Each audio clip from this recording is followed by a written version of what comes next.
বিয়ের পূর্বে কোনো মেয়ের গায়ে হাত দিবি না ভাই আমার, খবরদার। বিয়ের পূর্বে কোনো মেয়ের সাথে কথা বলবি না, খবরদার। তোর যোগ্যতা নেই ওর সাথে কথা বলার। তুই কে রে? বামন হয়ে চাঁদের দিকে হাত বাড়াবি না। আমার বোনরা চাঁদ।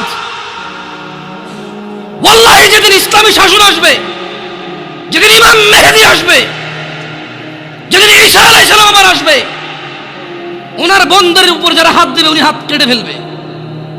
তুই বামন হয়ে চাঁদের দিকে হাত বাড়াইস না। আমার বোনরা চাঁদ।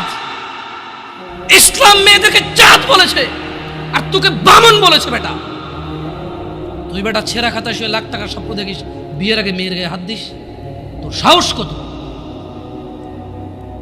তোর সাহস কত? তুই জানিস না মুহাম্মদ সাল্লাল্লাহু আলাইহি সাল্লাম বলছে নেক স্ত্রী দুনিয়াতে যা আছে ওর চেয়ে বেশি উত্তম। তুই কি করে ওর গায়ে হাত দিস বিয়ের আগে?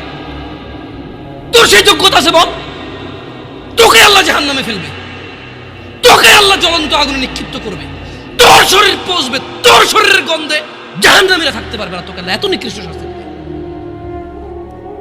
কেন? কারণ তুই এত বড় জঘন্য কাজে লিপ্ত হয়েছিস।